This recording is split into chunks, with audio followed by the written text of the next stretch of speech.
مفتی طارق مسعود کے بیانات کے لیے طارق مسعود آفیشیل کو سبسکرائب کریں۔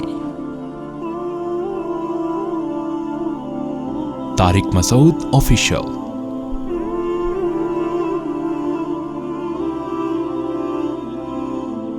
حدیث میں آتا ہے رسول اللہ صلی اللہ علیہ وسلم نے فرمایا، میں نے معراج کی رات یوسف علیہ السلام کو دیکھا۔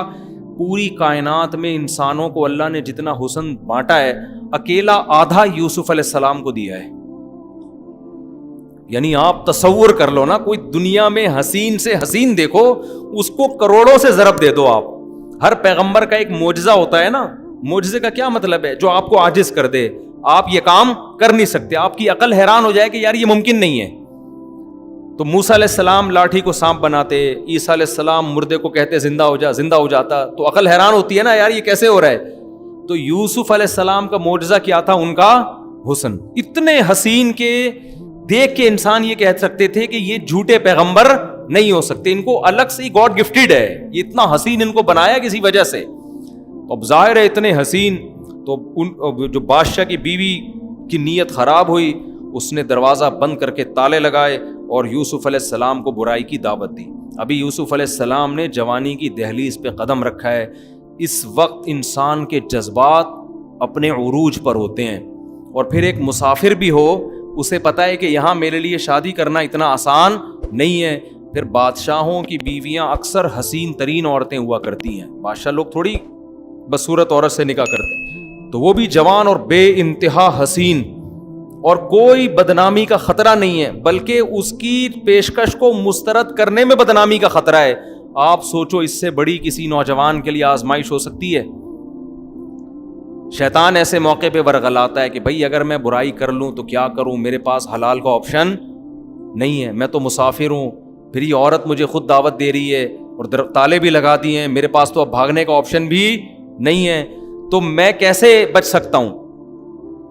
تو ایسے موقع پہ نا شیطان کیا سکھائے گا؟ تعویلات۔ تو قرآن کیا کہہ رہا ہے؟ جب برائی کی دعوت دی، یوسف علیہ السلام نے کہا معاذ اللہ، اللہ کی پناہ، انہ ربی احسن مثوایا، میرے رب نے مجھے اتنا اچھا ٹھکانہ دیا، میں تو کنویں میں تھا، وہ مجھے اٹھا کے محل میں لے آیا، تو اب میں اس رب کو ناراض نہیں کر سکتا۔ دیکھو یہ نہیں کہہ رہے، کتنی سوچنے کی بات ہے۔ یہ بھی تو کہہ سکتے تھے کہ اللہ میں تو مجبور ہوں، میں تو گھر میں آرام سے رہ رہا تھا، بالغ ہوتا ابا میری ٹائم پہ شادی کرا دیتے، یہ تو میں مسافروں والی زندگی گزار رہا ہوں، یہ نیگیٹو پہلو بھی نکال سکتے تھے نا۔ لیکن کیا کہہ رہے ہیں؟ نہیں بھائی، ہم تو کنویں میں تھے، ہم تو مر جاتے وہاں پہ، یا بازاروں میں فروخت ہو کے کہیں کسی جھونپڑے میں بھی جا سکتے تھے، لیکن ہمارے رب نے احسان کیا کہ مجھے نکال کے کہاں لے آیا؟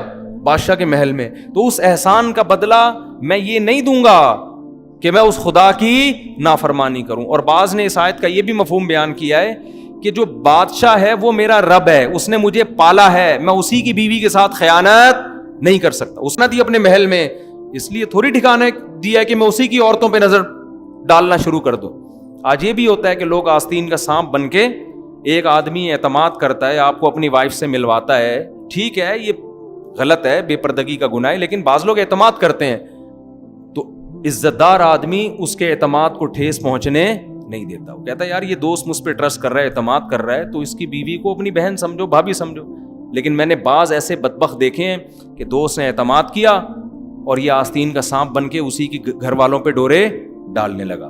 تو یہ زندگی غیرت کی طرح گزار لو یا بغیرتی کی طرح گزار لو، یہ آپ کے پاس بہترین آپشن ہے۔ سیکو 5 اپنے پیسوں پہ خرید لو، یا سوسر سے لے لو، یا اس کے واش روم سے چوری کر کے پہن لو۔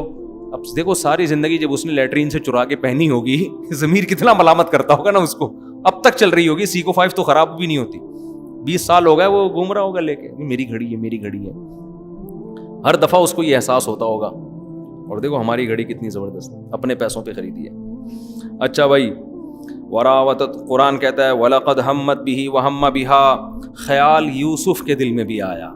ایسا نہیں ہے کہ یوسف علیہ السلام کے دل میں جذبات پیدا نہیں ہوئے، جذبات ان کے دل میں بھی، کیونکہ جوان تھے، ایک خوبصورت ترین عورت، اور مصر میں تو ویسے ہی حسن بڑا مشہور ہے، خوبصورت ترین عورت ایک ینگ کو بند کمرے میں دعوت دے رہی ہو، کوئی روک ٹوک کرنے والا نہ ہو، قرآن کہہ رہے ہیں ان کے دل میں بھی جذبات پیدا ہوئے، لیکن اللہ فرماتے ہیں ہم نے ان کو برائی سے بچا لیا کیونکہ ہمارے نیک بندے تھے. ارادہ کیا انہوں نے بچنے کا, اللہ نے بچا لیا. اس سے پتہ چلتا ہے کہ برائی کا خیال دل میں آنا یہ برا نہیں ہے, یہ آپ کے اختیار سے باہر ہے. بعض دفعہ لوگ کہتے ہیں یار اب کب کوئی ہم عورتیں گزرتی ہیں, نوجوان کہہ رہے تو میرا بڑا دیکھنے کا دل کر رہا ہوتا ہے. تو یہ دیکھنے کا دل کرنا تو آپ کے آدمی ہونے کی علامت. جن کا دل ہی نہیں کرتا ان کو ہماری شادیوں کے بیانات بالکل فضول لگتے ہیں, کہتے ہیں پتہ نہیں کس قسم کی باتیں کر رہے ہیں مولوی صاحب بیٹھ کے. یہ تو انہی لوگوں کے لیے جن کا دل کرتا ہے. تو یہ جوان ہونے کی علامت ہے, صحت مند ہونے کی علامت ہے. دل 100 بار کرے لیکن نظر وہاں اٹھے گی جہاں اللہ اجازت دے گا, یہ کامل آدمی ہونے کی علامت. دل ہی کرنا بند کر دے تو یہ میڈیکلی فالٹ ہونے کی علامت ہے. تو یوسف علیہ السلام کے دل میں بھی, اور پیغمبر تو زیادہ طاقتور ہوتے ہیں, بھرپور جذبات تھے, مگر قرآن کہہ رہا ہے انہوں نے فرمایا معاذ اللہ, اللہ کی پناہ. حدیث میں آتا ہے جس نوجوان کو خوبصورت حسین عورت زنا کی دعوت دے اور وہ یہ کہہ دے مجھے اللہ کا خوف ہے, اللہ قیامت کے دن کروڑوں اربوں انسانوں میں سے اس کو لائے گا اور اپنے عرش کے سائے میں پروٹوکول دے گا, اس کو جگہ دے گا. یہ بہت بڑی نیکی ہے کہ آپ کو کوئی عورت خود گناہ کی دعوت دے اور آپ اس گناہ سے بچ جائیں. آج کل تو فیشن بن گیا ہے زنا کرنا. تو قرآن کہتا ہے وَاسْتَبَقَ الْبَابَ, دونوں دروازے کی طرف بھاگے. یوسف علیہ السلام برائی سے بچنے کے لیے آگے بھاگ رہے ہیں, وہ پیچھے کی طرف, اور بالآخر اس نے جب یوسف علیہ السلام کا کرتا پکڑا ہے تو وہ پیچھے سے پھٹ گیا. اچانک دروازہ کھل گیا, جب دھاڑم دھاڑم ہوئی ہے تو وہ بادشاہ سلامت تشریف لے آئے. اب جیسے ہی دروازہ دھکا دے کے کھلا ہوگا یا لات مار کے توڑا ہوگا اس نے, جو بھی کیا ہوگا, تو دونوں سامنے کھڑے ہوئے ہیں. یوسف علیہ السلام بیچارے ابھی کچھ بولے ہی نہیں ہیں کہ زلیخا جس کا نام کہا جاتا ہے وہ کیا بولنے لگی.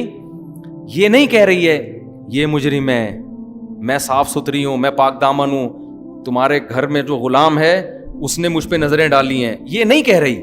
ہوشیاری دیکھو, کہہ رہی ہے ما جزاء من اراد باہلک سوءا. بادشاہ سلامت ایکسکیوز می سر, ایک بات سنیے, آپ مجھے صرف یہ بتائیے کہ ایک آدمی کو آپ نے گھر میں رکھا, اس کو اچھا ٹھکانہ دیا, اور وہ آپ ہی کی بیوی پہ نظریں ڈالنے لگے, دروازے بند کر کے کنڈیاں لگا کے, اس کی سزا بتائیں کیا ہونی چاہیے. 1.5 ہوشیاری دیکھ رہے ہیں, نہیں سمجھ میں آ رہا.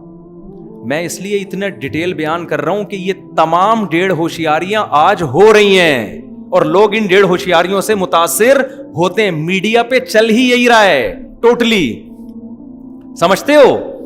جو 2 نمبر آدمی ہوتا ہے نا وہ پینڈوانہ طریقے سے الزام نہیں لگاتا, وہ بڑے ٹیکنیکل طریقے سے لگاتا ہے کہ اس پہ تو بحث ہی نہیں کرنی ہے کہ صحیح کون ہے غلط کون ہے. غلط تو یہ ہے ہی, میں تو ہوں ہی نہیں, میں تو پاک دامن ہوں, سزا بتائیں کیا ہونی چاہیے.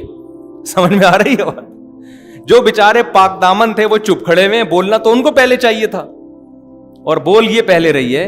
کیا کہہ رہی ہے, بادشاہ سلامت میرے ہسبینڈ میرے سر کے تاج, یہ بتائیے کہ جو بندہ آپ کے گھر میں رہ کر آپ کی بیوی پہ غلط نظریں ڈالے اس کی سزا بتائیں کیا ہونی, کتنے سال قید با مشقت ہونی چاہیے. اب جب الٹا اس نے ایسا الزام لگا دیا, یوسف علیہ السلام نے فرمایا ہی راودتنی عن نفسی, بھائی اس نے مجھے ورغلانے کی کوشش کی ہے, اس نے مجھے یہ سب پروگرام اس کا بنایا ہوا ہے. اب بادشاہ حیران مکھنچو کی طرح نا کھڑا ہوا دیکھ رہا ہے کہ یار یہ ہو گیا رہا ہے.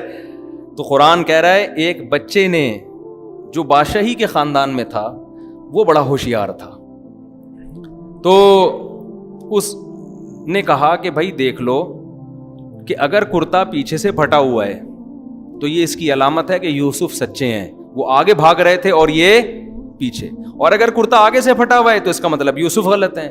جب دیکھا تو کرتا پیچھے سے چر گیا تھا, وہ پھٹ گیا تھا.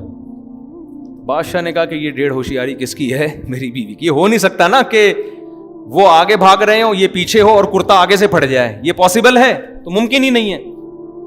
تبھی کہتے ہیں نا چور ہمیشہ اپنے جرم پہ کوئی نہ کوئی ثبوت چھوڑتا ہے. ہمارے محلے میں ایک آدمی نے چوری کی, لڑکے نے کسی جنرل اسٹور میں چھت سے ٹاپ کے آیا اور مال اٹھا کے لے گیا, اور بڑے آرام سے گھوم رہا ہے. اگلے دن نا ویسے شیمپو وہ لگا کے پورا پرفیوم پتہ ہی نہیں چل سکتا تھا. پولیس نے انکوائری کی, پکڑا گیا. پولیس نے بولا یہی ہے. اب حیران کہ یار یہ پولیس کو پتہ کیسے چل گیا. پتہ چلا کہ وہ بھاگتے ہوئے نا ایک بٹن اس کا اٹک گیا تھا وہاں. بٹن سے پولیس نے پہچانا ہے کہ وہی شرٹ پہ وہی بٹن لگا ہوا ہے, ایک بٹن کیا ہے غائب تھا اس کا. سمجھ رہے ہو, چور کو یہ نہیں پتا چلا کہ میرا بٹن کیا ہے, پولیس نے اس بٹن سے بندہ نکالا ہے. پولیس اگر کرنے پہ آ جائے نا تو بہت کچھ کر سکتی ہے, نہیں کرنے پہ آئے تو پھر دوسری شادی بھی نہیں کر سکتی وہ. اچھا, تو قرآن کہتا ہے اس کو ہم 2 دن میں ڈیوائڈ کر دیں گے, آج پوری ختم نہیں ہو سکتی. تو اللہ فرماتے ہیں کہ بادشاہ نے کہا کہ انہو من کیدی کننا, جب دیکھا کرتا پیچھے سے پٹا ہوا ہے, بادشاہ نے اپنی بیوی سے کہا یہ تیری تدبیر ہے, تو بڑی چالاک عورت ہے. اب میاں بیوی کا پٹا اسٹارٹ, اور کہنے لگا ان کیدا کننا عظیم, یہ صرف تیری چالاکی نہیں ہے, تم عورتیں ہوتی ہی بڑی چالاک ہو. جب کسی بندے کو بدنام کرنے پر آ جاؤ تو تمہاری تدبیریں بہت خطرناک ہوتی ہیں. سیکھ لو, آپ کو میں سمجھا رہا ہوں. ان کیدا کننا عظیم, تم عورتوں کی تدبیریں ہوتی ہی ایسی ہیں. جب کسی کو رسوا کرنے پر ساری عورتیں ایسے نہیں ہوتی جو بیان سن رہی ہیں, ان کے علاوہ کے بارے میں اس نے کہا تھا. لیکن اب بادشاہ کو اپنی عزت کا بڑا خطرہ ہوتا ہے.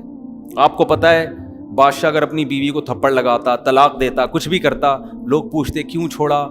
یہ کیس سامنے آتا کہ گھر میں ایک بچہ تھا, لڑکا تھا, اس پہ بیوی عاشق ہو گئی تھی, تو بدنامی کس کی تھی؟ بادشاہ کی. ایسے موقع پہ بڑے لوگ اکثر ایسے کیسز کو کیا کر دیتے ہیں, دبا دیتے ہیں. یار جتنی بھی بیوی نے بےغیرتی کا کام کیا ہو نا, بےغیرتی برداشت کرنا آسان ہے, بےزتی برداشت کرنا آسان نہیں. ٹھیک ہے نا, بےزتی افورڈ نہیں کر سکتے. تو فوراً وہ بھی ہوشیار کیا کہنے لگا یوسف علیہ السلام کو, یوسف اعرض عن ھذا, یوسف چھڑ پرے. اعرض اعراض کر, یعنی اس کو پنجابی میں چھڑ یا مٹی پا, بس چھڑ یار, اب اس مسئلے کو کائنڈلی زیادہ اچھالنے کی کوشش نہ کرنا, بس چھوڑ دے. واستغفری لذنبک, اور بیوی سے کہنے لگا تو بھی توبہ استغفار کر لے, مسٹیک تجھ سے ہوئی ہے, بس میں اب اس مسئلے کو اچھا نہیں رہا. دیکھو آئندہ ایسا نہیں ہونا چاہیے, ٹھیک ہے نا, آئندہ تھوڑا احتیاط کرو. انکی کنتی من الخاطئین, اور کہنے لگا غلطی 100% تیری ہے, لیکن میں تجھے کوئی سزا نہیں دے رہا, تو سوری کر لے بس. اور یوسف علیہ السلام نے سے کہا کہ تم کیا کر لو, مٹی ڈالو. آپ کو پتا ہے کہ پازیٹیو چیزیں مارکیٹ میں پھیلتی نہیں ہیں, نیگیٹو جنگل میں آگ کی طرح پھیل جاتی ہیں. بادشاہ نے اپنی بیوی کو خاموش کرا دیا, حضرت یوسف کو, لیکن ظاہر ہے اس کیس کو سننے والے 2-4 اور لوگ بھی تھے. وہاں سے بالآخر بات ہر آدمی نے ایک تو کہا میں آپ کو بتا رہا ہوں, کسی اور کو بالکل بھی نہیں بتانا. اس نے کہا میں صرف تمہیں بتا رہا ہوں, ہرگز کسی اور کو نہیں بتانا کہ بادشاہ کے گھر میں یہ کیس ہوا ہے. ہوتے ہوتے 2-4 دن میں پورا مصر یہی باتیں کر رہا تھا, اور خاص طور پر خواتین زیادہ دلچسپی لے رہی تھی. قرآن کہہ رہا ہے وقال نسوۃ فی المدینہ, پورے شہر کی عورتوں نے کہنا شروع کر دیا امرأۃ العزیز, بادشاہ کی بیوی, تراود فتاها عن نفسی, گھر میں غلام پہ عاشق ہو گئی. توبہ توبہ, کسی شہزادے پہ ہوتی ہے بھائی, شاہی کسی دوسرے ملک کے بادشاہ پہ ہو جاتی. غلط تو وہ بھی تھا, لیکن چلو کوئی لاجک تو بنتی ہے نا. عاشق کس پہ ہو رہی ہے؟ ایک غلام جس کو خریدا ہے بازار سے, غلاموں کی طرح گھر میں رکھا ہے, اس پہ عاشق ہو گئی. انا لنراھا فی ضلال مبین, یعنی ہمیں اس کے عاشق ہونے پر اتنا اعتراض نہیں ہے, گھر کے غلام پہ عاشق ہونا. انا لنراھا فی ضلال مبین, ہم دیکھتے ہیں کھلی غلطی میں پڑی ہوئی ہے, بہت ہی چی سمجھ رہے ہیں نا, جیسے لوگ طنزیہ باتیں کر رہے ہوتے ہیں نا. انا لنراھا فی ضلال مبین, بادشاہ تھوڑی ایسے کرتے ہیں, ان کے پاس تو بڑے بڑے آپشن ہیں. اب بادشاہ کی بیوی نے کہا گل تو مارکیٹ میں پھیل ہی گئی ہے, جتنا بھی ہم نے مٹی پانے کی کوشش کی ہے, لیکن بات مارکیٹ میں پھیل گئی. اب میں اگر یہ اناؤنسمنٹ کرواؤں, اخبار میں اشتہار دوں, بھائی یہ خبر غلط ہے, میں عاشق نہیں ہوئی, کوئی ایسی بات نہیں ہے, اب کوئی سنے گا نہیں. اب حل یہی ہے کہ پہلا الزام عشق کا جو لگا ہے وہ تو اس کو تو میں جھٹلا نہیں سکتی. یہ جو دوسرا الزام ہے نا, مجھے بدنام کیا جا رہا ہے, غلام پہ عاشق ہو گئی, معاذ اللہ کمتر لڑکے پہ عاشق ہو گئی, تو اس الزام کو اب مجھ سے اپنے آپ سے دور کرنا ہے. اب میں ان مدینہ کی تمام عورتوں کو بلا کے یوسف کی زیارت کرواؤں گی, اور پھر ان کو پتا چلے گا کہ میری جگہ تم بھی ہوتی تو تم نے بھی کیا ہونا تھا, عاشق ہی ہونا تھا اس کا. تاکہ یہ بدنامی، دیکھو انسان نا سب سے زیادہ اپنی عزت کی حفاظت پہ حریص ہوتا ہے اگر وہ عزت دار ہے. اگر وہ عزت دار نہیں ہے تو پھر اس کو عزت کی بالکل بھی پرواہ نہیں ہوتی. تو جب اس نے یہ دیکھا بادشاہ کی بیوی نے، فلما سمعت بمکرہن، جب سن لیا کہ میرے خلاف ایسی الٹی الٹی باتیں ہو رہی ہیں، ارسلت الیہن، تو شہر کی جو بڑی بڑی عورتیں تھیں نا، اونچے اونچے گھرانوں کی، ان کی دعوت کی، ان کو سب کو بلایا. ان کو یہ نہیں بتایا کہ میں تمہیں یوسف دکھانا چاہتی ہوں. وہ آتی نہیں، کہتی ہیں بس چھوڑ پرے، ہوگا نا بڑا خوبصورت ہوگا، بس چھوڑ رہنے دے، وہ جو ہونا تھا ہو گیا، پتہ ہے. اس نے کہا نا نا ان کو بتاؤ نہیں کہ میں کرنا کیا چاہ رہی ہوں، ان کو کھانے پہ انوائٹ کرو. وَأَعْتَدَتْ لَهُنَّ مُتَّكَأً، سب کے لیے گاؤ تکیے لگا دیے. اب شہر کی بڑی بڑی جو اونچے اونچے خاندانوں کی عورتیں تھیں وہ گاؤ تکیوں میں بیٹھی ہوئی ہیں. وَآتَتْ كُلَّ وَاحِدَةٍ مِّنْهُنَّ سِكِّينًا، اور ہر ایک کے ہاتھ میں چھری پکڑا دی. وَقَالَتِ اخْرُجْ عَلَيْهِنْ، چھری پکڑائی پھل کاٹنے کے لیے. اور جب وہ پھل کاٹنے لگیں اسی دوران، کتنی ہوشیار تھی دیکھو، اسی دوران یوسف سے کہا کہ یہاں سے نکل کے جاؤ سامنے. دیکھو یہ بھی ایک طریقہ ہے نا، اس کے علاوہ بھی تو کسی اور موقع پہ کہا جا سکتا تھا کہ چلی جاؤ، یعنی چلے جاؤ. اس کو پتا تھا زلیخا کو کہ جب پھل کاٹتے کاٹتے یہ یوسف کو دیکھیں گے، یہ اتنے مبہوت ہوں گے، یہ عورتیں اتنی حیران ہو جائیں گی ان کے حسن کو دیکھ کر کہ یہ پھل میں اور انگلیوں میں فرق نہیں کر سکیں گی. تو یہ معجزہ تھا یا نہیں تھا؟ قرآن کہہ رہا ہے وقالت اخرج علیہن، ہاتھوں میں چھری پکڑا دی، پھل پکڑا دیے، کاٹنا شروع کرو. اور ادھر یوسف سے کہا کہ تم نکل کے یہاں سے جاؤ. فلما رأینہ، قرآن کہتا ہے جب ان عورتوں نے یوسف کو دیکھا، اکبرنہ، بہت عجیب سمجھا، وقطعن ایدیہن، اور پھلوں کے بجائے اپنے ہاتھوں کو زخمی کر لیا، اور کہنے لگی قلنا حاشا للہ، اللہ کی قسم، ما ھذا بشرا، یہ انسان نہیں ہے، ہم نے کوئی انسان ایسا حسین نہیں دیکھا. ان ھذا الا ملک کریم، یہ کوئی آسمان سے فرشتہ ہے، اور فرشتہ بھی معمولی نہیں، وہ بڑا معزز فرشتہ ہے جو انسان بن کے زمین پہ نازل ہوا ہے. جب انگلیاں سے ان کے خون بہنا شروع ہوا اور مبہوت ہو گئی، انہوں نے کہا کہ خدا کی قسم یہ انسان نہیں فرشتہ ہے. فوراً کہنے لگی ذالک الذی لمتن، یہ ہے وہ جس کے بارے میں تم ملامت کر رہی تھی مجھے. ذالکن الذی لمتننی فی، جو ملامت کر رہی تھی نا، پہلے نہیں بتایا کہ میں اس کو بلا رہی ہوں جس کے بارے میں تم نے مجھے ملامت کی ہے. یہ سب باتیں پہلے نہیں بتائیں، نے کہا پہلے ان کو دکھاؤ پھر میں بتاؤں گی، اب بتاؤ. تو قرآن کہتا ہے جیسے ہی ہاتھ کاٹے اور کہا اللہ کی قسم یہ انسان نہیں ہے فرشتہ ہے، قالت، فوراً زلیخا نے کہا ذالکن الذی لمتننی فی، یہ ہے وہ جس کے بارے میں تم کہہ رہی تھی کہ غلام پر عاشق.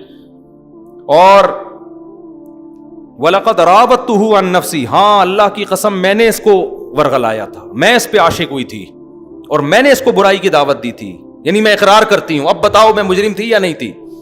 اور پھر جب دکھا دیا سب کو تو اب ببانگ دہل اعلان کرنے لگی، اب میری جو محبت ہے، عشق ہے، وہ ایکسپوز ہو چکا ہے، سب کو پتہ چل چکا ہے، عزت ہونی تھی نہیں ہونی تھی پتہ چل گیا. اور اب کیا کہنے لگی، لَإِن لَّمْ يَفْعَلْ مَا آمُرُهُ، اس نے اگر میرے ساتھ میری خواہش پوری نہیں کی جو میں اس کو دعوت دے رہی ہوں، لَيُسْجَنَنَّ، اس کو جیل کی کوٹری میں ڈال دیا جائے گا، وَلَيَكُن مِّنَ الصَّاغِرِينَ، اور یہ رسوا ہو جائے گا. پہلے زمانے کے جیل آج کے جیلوں کی طرح نہیں ہوتے تھے. کھلے عام اعلان کر دیا کہ اب میں سب کو اعلان کر کے بتا رہی ہوں، ہمیشہ کے لیے اس کو کہاں ڈلوا دوں گی، بادشاہ کی بیوی ہے کچھ بھی کر سکتی ہے، جیل میں ڈلوا دوں گی. یوسف علیہ السلام نے ایسے موقع پہ کیا کہا، دیکھو کوئی بھی ہوتا ایسے موقع پہ کہتا کہ اب میں کیا ہو گیا ہوں، بولو مجبور. آج بتاؤ اتنا مجبور کوئی ہوتا ہے جتنے یوسف علیہ السلام ہوئے تھے؟ آج تو لوگ یہ کہہ رہے ہوتے ہیں یار ہماری شادی ابا کرا نہیں رہے، تو اب طوائف خانوں میں جانا شروع کر دیا انہوں نے، کرا نہیں رہے یار، ایکچولی میں مجبور ہو گیا تھا، مجھے نیند نہیں آتی، شہوت دماغ پہ چڑھ جاتی ہے، میں ڈپریشن میں جانے لگتا ہوں، تو مجبوری ہے. یوسف علیہ السلام سے زیادہ مجبور کوئی نہیں ہو سکتا. جیل خطرناک ہوتے تھے اور جیل میں ڈال کے بھول جایا کرتے تھے. پہلے کوئی ٹرس ورس نہیں ہوتے جو قیدیوں کے خیال کرتے ہوں، آج بھول جاتے ہیں تو پہلے کیا حال ہوگا.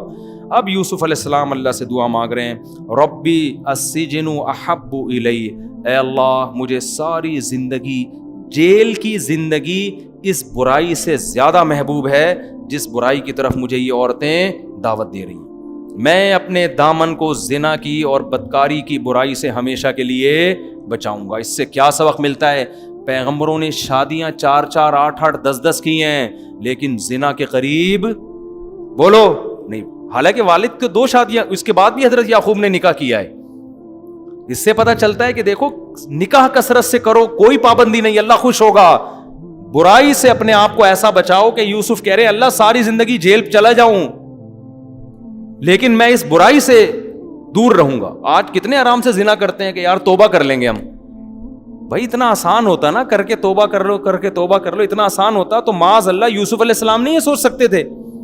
لیکن وہ کہہ رہے ہیں اللہ مجھے جیل کی زندگی زیادہ محبوب ہے اس برائی سے جس کی طرف یہ دعوت دے رہی ہیں. اور پھر اللہ سے توفیق مانگنے لگے. وَإِلَّا تَصْرِفْ عَنِّي كَيْدَهُنَّ, اے اللہ اگر تو نے اس وقت میری حفاظت نہیں کی تو میں انسان ہوں, بشر ہوں, میں ان کی طرف مائل ہو جاؤں گا. نیکی سے بچنے کے لیے اپنے نفس پہ کبھی بھی اعتماد نہیں کرنا چاہیے, اللہ سے دعا مانگنی چاہیے کہ اللہ ہم اتنے بڑے فنٹر نہیں ہیں, ہم بہت بڑے نہیں ہیں, تو بچا ہمیں. خود بھی ہمت کر رہے ہیں, اللہ سے دعا بھی مانگ رہے ہیں. قرآن کہتا ہے فاستجاب لہ ربہ, اللہ نے ان کی دعا قبول کر لی اور اللہ نے ارادہ کر لیا میں ان کو برائی سے بچاؤں گا. پھر فرمایا ثم بدا لہم من بعد ما رأوا الآیات. اب بادشاہ کی کیونکہ یہ بات پھیل چکی تھی نا سب جگہ, اب سب کو تو پورے مصر کو تو زیارت نہیں کرا سکتے تھے یوسف علیہ السلام کی. بادشاہ کی بھی تباہ کے بدنامی ہو گئی نا کہ بیگم کے ان کے تعلقات چل رہے ہیں. اب بادشاہ نے کہا اب میں یہی کر سکتا ہوں کہ لوگ کہہ رہے ہیں بھائی اگر غلطی تیری بیوی کی تھی, غلطی اگر یوسف کی تھی تو وہ جیل میں کیوں نہیں ہے؟ اس کا مطلب غلطی تیری بیوی کی تھی. تو بادشاہ نے سوچا اب اپنی بیوی کو بدنامی سے بچانے کے لیے اور اپنے آپ کو بچانے کے لیے ایک ہی آپشن ہے, جھوٹا کیس چلا کے ان کو کہاں کر دو, جیل میں ڈال دو, جیسے ہمارے سیاستدان کر رہے ہوتے ہیں, ٹھیک ہے نا, کیس بنا کے ڈال دو وغیرہ وغیرہ. تو بالآخر بادشاہ نے کیا کیا, اٹھا کے ان کو جیل میں ڈال دیا. اب جیل میں چلے گئے, کتنی بڑی آزمائش, کتنی بڑی آزمائش, جیل میں زندگی گزارنے لگے.